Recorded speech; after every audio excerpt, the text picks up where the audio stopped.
बिस्मिल्लाहिर्रहमानिर्रहीम। बोलते कालम के साथ मैं आमिर रज़ा ख़ान। और जिस तरह से गुज़िश्ता गई रात जो है एक रशिया के करीब ज़लज़ला आया, 8.8 मैग्नीट्यूड का ये ज़लज़ला था, जिसके बाद सुनामी वार्निंग जारी कर दी गई। और अमेरिकन सदर ने भी इस पर बयान दे दिया और उन्होंने कहा कि आप महफूज रहें, लेकिन जानते रहें कि कहीं कुछ होने वाला तो नहीं है। ये बात आया ज़लज़ला रशिया में, ठीक है, उसके झटके जो हैं वो बहुत सारी ममालिक से जो है उसमें सुनामी की लहरें टकरा भी रही हैं। 3.3 मीटर तक ये ऊंचाई वाली लहरें हैं और इससे सुनामी जैसी कंडीशन जो है वो किसी वक्त भी पैदा हो सकती है। अलार्मिंग किया गया, ठीक है। जापान में न्यूक्लियर प्रोग्राम को भी बंद कर दिया गया और वहाँ पे लोगों को उस न्यूक्लियर प्लांट से जो कि के करीब करीब था उसको वहाँ से हटा दिया गया और बहुत सारे लोगों को वार्निंग जारी की गई है कि वो अपने अपने मकानात खाली कर दें। बहुत ऊंचे दर्जे की लहरें जो हैं वो आ सकती हैं।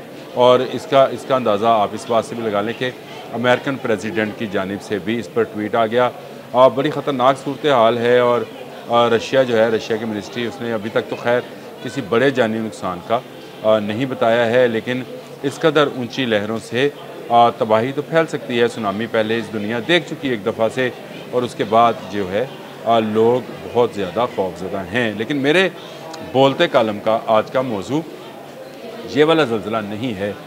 मेरा मकसद यहाँ पर बैठने का आपको ये बताना है कि सबसे ज़्यादा ख़तरा अमेरिका को है। जी, सबसे पहले तो आप बुखारी शरीफ की एक हदीस सुन लें जिसमें नबी करीम सल्लल्लाहु अलैहि वसल्लम ने फरमाया, और ये अबू हुरैरा से रावी है और वो इसके रावी हैं इस हदीस के। और उन्होंने कहा कि क़यामत नज़दीक आने लगेगी तो ज़लज़ले ज़्यादा आएंगे।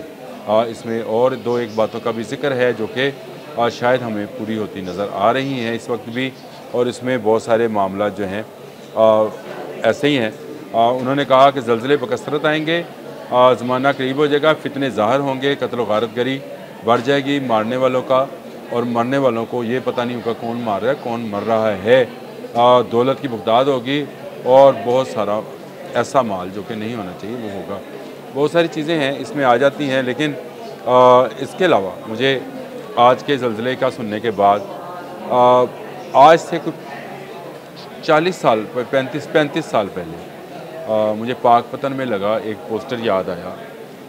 मैं पाकपतन अड्डे पे खड़ा था और वहाँ पर एक पोस्टर लगा था जिसमें समंदर की लहरों को उठता हुआ दिखाया गया था और कहा गया था कि अमेरिका इस तरह के ज़लज़ले से तबाह हो जाएगा। पोस्टर पता नहीं किसने बनाया था, किस जमात का बना हुआ था, लेकिन इतना तो मुझे याद नहीं है। लेकिन मैं जब भी कभी दोस्तों के साथ हंसा करता था तो मैं कहता था यार हम तो ये दुआ कर रहे हैं कि अमेरिका जो है वो टेक्नोलॉजी से हमसे तबाह नहीं होगा, ज़लज़लों से तबाह हो जाएगा। लेकिन ये बात अब हकीकत पर मबनी है कि अमेरिका की तबाही एक ज़लज़ले का नतीजा होगी।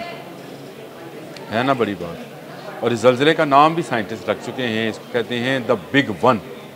जी हाँ, बहुत बड़ा ज़लज़ला है। और ये इसकी अगर आप चीज़ों को देखना शुरू करें, इसकी तहकीक को पढ़ना शुरू करें तो आप खुद भी खौफज़दा हो जाएंगे कि क्या अमेरिका वाकई ही एक ऐसे आतिशफ़शां पर बैठा है जो किसी वक्त भी फट सकता है। हज़ारों लोग जान से जा सकते हैं, बिलियन एंड ट्रिलियंस डॉलर का नुकसान हो सकता है। बड़ी बड़ी बुलंदो बाला इमारतें और बुलंदो बाला दावे और उनकी सिक्योरिटी और उनकी फ़ौज और उनकी असला और टेक्नोलॉजी सब खसो हशाक हो सकती हैं। और ये मैं नहीं कह रहा, अमेरिकन जो है यूएस जियोलॉजिकल सर्वे की रिपोर्ट है जिसने बताया है कि इनके पास सान एंड्रियास फॉल्ट पर जो है एक ऐसी फॉल्ट लाइन है जिसकी लंबाई जो है 800 किलोमीटर है। और कहा जाता है कि ये हालात से भी नज़र आती है। ये फॉल्ट लाइन ऐसी है जिसमें दो आप भी समझते हैं इसको कि ज़लज़ला कैसे आता है, तो टेक्टोनिक प्लेट्स जो हैं वो आपस में टकराती हैं। तो साइंटिस्ट का ख्याल है कि हर 150 से 200 साल के दरमियान ये प्लेट्स आपस में टकरा कर एक ज़लज़ला पैदा ज़रूर करती हैं।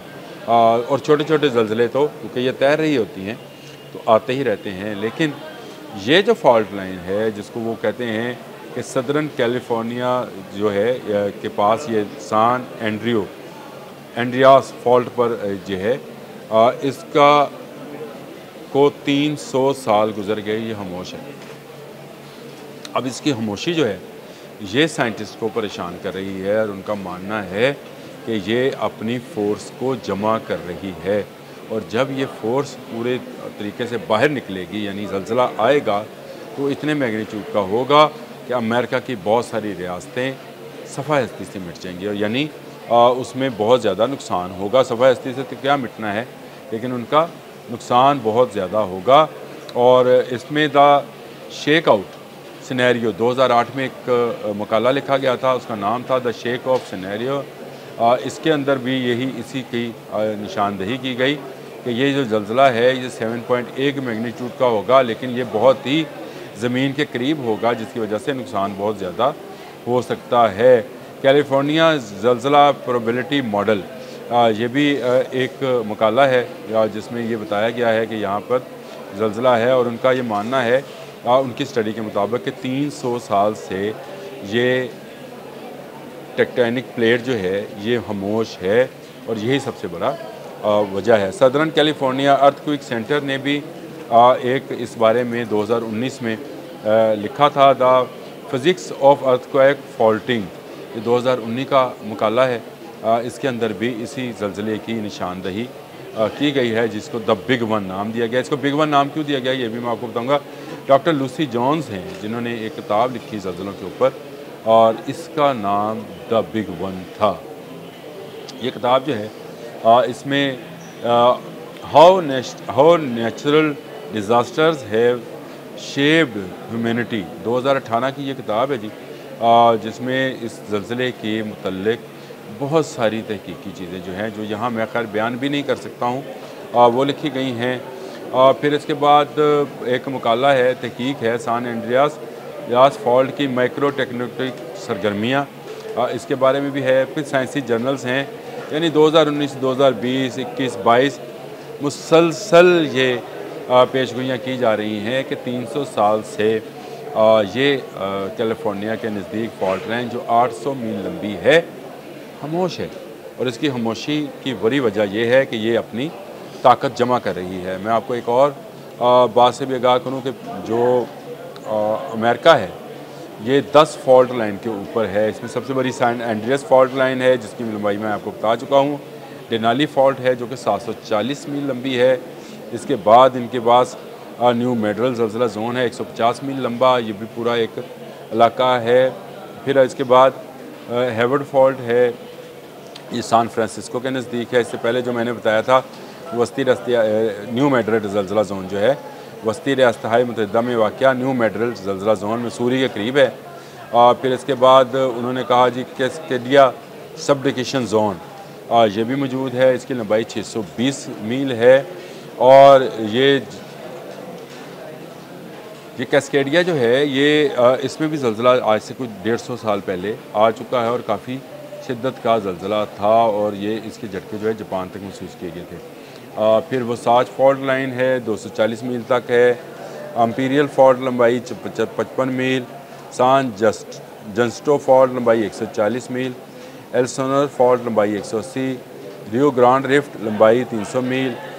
ये वो सारी फॉल्ट लाइंस हैं जो कि अमेरिका में मौजूद हैं और अमेरिका इनके ऊपर बैठा हुआ है। साइंटिस्ट का ये मानना है या उनकी तहकीक ये है कि इनमें जो सबसे बड़ी 800 मील लंबी फॉल्ट लाइन है जिसमें ज़लज़ला आने का ज़्यादा इम्कान है, सान एंड्रियास फॉल्ट लाइन जिसकी लंबाई 800 मील बताई जाती है। अब किलोमीटर्स में आप खुद निकाल लीजिए कितनी है। इसमें अगर ज़लज़ला आएगा तो ये बाकी फॉल्ट लाइन को भी अफेक्ट करता हुआ चला जाएगा, यानी पूरा का पूरा अमेरिका जो है एक मरतबा हिल जाएगा। द बिग वन इसीलिए इसको कहा जाता है। 300 साल से ये प्लेटें जो हैं खामोश हैं, तो क्या अमेरिका की तबाही किसी ज़लज़ले का नतीजा होगी? अब आप हदीस मुबारक को देख लें कि ज़लज़लों की शिद्दत में इजाफ़ा होता चला जा रहा है।